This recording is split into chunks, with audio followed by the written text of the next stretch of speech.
Bear Grylls नाम से तो सभी वाकिफ होंगे। ये एक शानदार survival instructor, lieutenant कॉलोनल, adventurer, writer, television presenter और बिजनेसमैन हैं। इस सब के होते हुए बियर अपने मशहूर जमाना television show man versus wild की वजह से पहचाने जाते हैं। इस वीडियो में हम बियर की लाइफ के मुतालिक कुछ इंटरेस्टिंग फैक्ट्स की बात करेंगे जो कि बहुत ही कम लोग पहले जानते होंगे और यकीनन ये आपको हैरान कर देंगे। अस्सलामुअलैकुम दोस्तों, मेरा नाम है उसामा मजीद और आप इस वक्त मौजूद हैं इन्फो इन पर। दोस्तों 7 जून 1974 की रात लंदन में लेडी सारा के घर एक बच्चा पैदा होता है जिसका नाम वो क्रिस्टियन एडवर्ड मिचेल ग्रिल्स रखते हैं। एडवर्ड ग्रिल्स के वालिद मिचेल ग्रिल्स एक पॉलिटिशियन थे और मदर एक हाउसवाइफ थी। इनकी बड़ी बहन लॉरा फॉसेट है जिन्होंने एडवर्ड ग्रिल्स को बियर ग्रिल्स का निकनेम दिया था जो कि आज पूरी दुनिया में इनकी पहचान है। बियर ने ईटन हाउस स्कूल से स्कूलिंग के बाद यूनिवर्सिटी ऑफ लंदन से अपनी ग्रेजुएशन कंप्लीट की। बियर को बचपन से ही पहाड़ों और जंगलों में एडवेंचर्स करने का बहुत शौक था जिसके तहत 1994 में बियर ने ब्रिटिश आर्मी ज्वाइन कर ली थी। आर्मी में बियर की हैसियत एक सोल्जर की थी, लेकिन अपने पैशन पर काम करते हुए बियर ने आर्मी में कई ट्रेनिंग्स ली, जैसे कि सहरा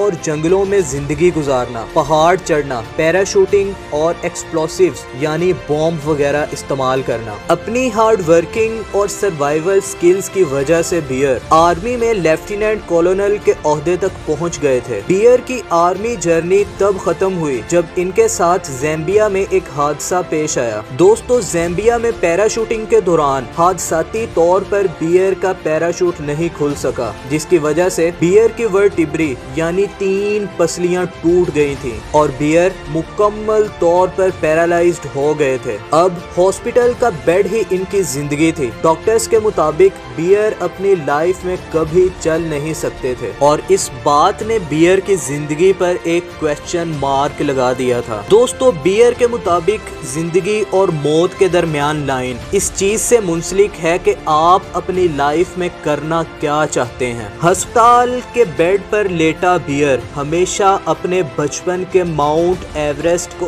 अबूर करने के ड्रीम को सोचता रहता था। इस ख्वाब ने बियर को इतनी हिम्मत दी कि इन्होंने कभी हार नहीं मानी और मेहनत और जज्बे की बिना पर 16 मई 1998 को पसलियां टूटने के 18 माह बाद तमाम डॉक्टर्स को गलत साबित करते हुए माउंट एवरेस्ट क्लाइंब करके अपने बचपन के ख्वाब को पूरा कर दिखाया था। महज 23 साल की उम्र में ये कारनामा सर अंजाम देकर बियर ने तमाम दुनिया को हैरान कर दिया था। यही दुनिया की वो सबसे ऊंची चोटी है जिसे किसी दौर में सर एडमंड हिलेरी ने अनक्लाइमेबल यानी कभी अबूर ना की जाने वाली चोटी करार दिया था। 2001 में बियर ने अपनी पहली book the kid who climbed Everest publish की थी, जिसमें इन्होंने अपनी सारी जर्नी शेयर की थी। खतरों से खेलने का तो बियर को बचपन से ही बहुत शौक था, जिसकी वजह से आज बियर ग्रिल्स के नाम कई वर्ल्ड रिकॉर्ड्स भी हैं। बियर ने अटलांटिक ओशन यानी बहरे कियानूस को अपने 2 बचपन के दोस्तों के साथ सिर्फ 11 मीटर लंबी बोट पर तेज हवाओं का मुकाबला करके अबूर किया था। माउंट एवरेस्ट को अबूर करने का जिक्र तो हम पहले कर चुके हैं।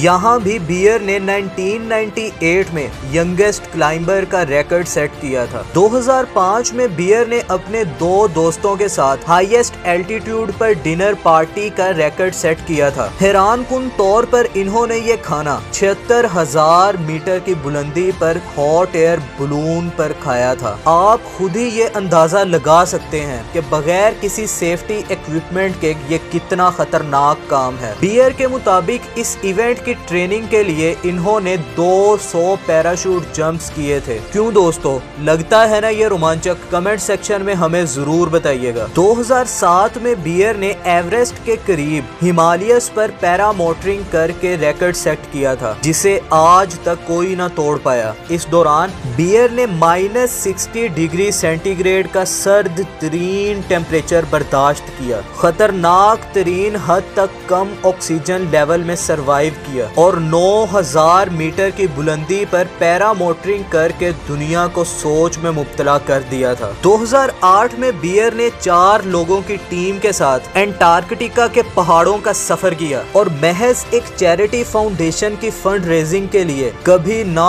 उबूर की गई चोटियों को क्लाइंब किया था। इसी दौरान पैरामोटरिंग करते हुए बियर का एक शोल्डर भी क्रैक हो गया था, जिससे इन्हें दोबारा कई माह तक हॉस्पिटल के मजे चखने पड़े। दोस्तों, बियर के नाम longest indoor continuous free fall का गिनीज वर्ल्ड रिकॉर्ड भी है। Previous record 1 our and 36 minutes का था, लेकिन बियर ने इसे कुछ सेकंड से ब्रेक किया था। बियर ग्रिल्स यूके और यूएस के कई टेलीविजन शोज पर काम कर चुके हैं, लेकिन बियर अपने मशहूर Jumana show man versus wild के लिए पूरी दुनिया में पहचाने जाते हैं। इसके 7 सीजन थे और ये 2011 तक ऑन एयर रहा। कहा जाता है कि 2012 में डिस्कवरी चैनल से एक लड़ाई की वजह से बियर को अपना ये शो खत्म करना पड़ा। यही वो शो है जिसकी वजह से बियर ग्रिल्स को बोर्न सर्वाइवर का खिताब भी दिया गया था। इसी शो में बियर ने दुनिया को कई सर्वाइवल स्किल्स भी सिखाई थी, ख्वाह वो जिंदा रहने के लिए हाथी का वेस्ट खाना हो, लकड़ी से आग जलाना हो, भेड़ की खाल का स्लीपिंग बैग बनाना हो, या जान बचाने के लिए अपना यूरिन ही क्यों ना पीना हो। दोस्तों, बियर ग्रिल्स ने मैन वर्सेस वाइल्ड के साथ साथ कई और सर्वाइवल शोज भी किए हैं, जैसे कि Worst Case Scenario, Bear's Wild Weekend, Get Out Alive, Escape from Hell, Mission Survive, Survivor Games, Bear's Mission with. यही वो शो है जिसमें बियर ग्रिल्स प्रेसिडेंट ओबामा से लेकर मुख्तलिफ अमेरिकन सेलिब्रिटीज के साथ नजर आए थे। और यू वर्सेस वाइल्ड बियर का अपकमिंग शो है जो कि नेटफ्लिक्स पर ऑन एयर होगा। दोस्तों, बियर ग्रिल्स एक रिनाउंड मोटिवेशनल स्पीकर भी हैं और कई चैरिटी फाउंडेशंस भी रन कर रहे हैं। बियर की एक प्राइवेट कंपनी भी है जो कि सर्वाइवल किट्स, नाइफ्स और इक्विपमेंट्स वगैरह बनाती है, जिससे ये मालूम पड़ता है कि बियर एक कामयाब बिजनेसमैन भी है। बियर ने तकरीबन 8 से ज्यादा बुक्स पब्लिश की हैं, जिसमें Born Survivor Bear Grylls best seller रही है। दोस्तों, बियर ग्रिल्स ने अपनी लाइफ में ऐसे एडवेंचर्स किए हैं जिसे कोई आम इंसान करने का सोच भी नहीं सकता। अगर इन्हें लिविंग लेजेंड ऑफ 2020 कहा जाए तो ये गलत नहीं होगा। आपको बियर ग्रिल्स के एडवेंचर्स में से कौन सा सबसे ज्यादा अमेजिंग लगा, हमें कमेंट सेक्शन में जरूर बताइएगा। आज के लिए सिर्फ इतना ही। अगर ये वीडियो पसंद आई हो तो इसे लाइक करके इन्फो को सब्सक्राइब करना मत भूलिएगा और बेल आइकन का बटन लाजमी प्रेस कीजिएगा हर उस बात से आगाही के लिए जो आप जानना चाहते हैं। अपना बहुत सारा ख्याल रखिएगा। अल्लाह हाफिज।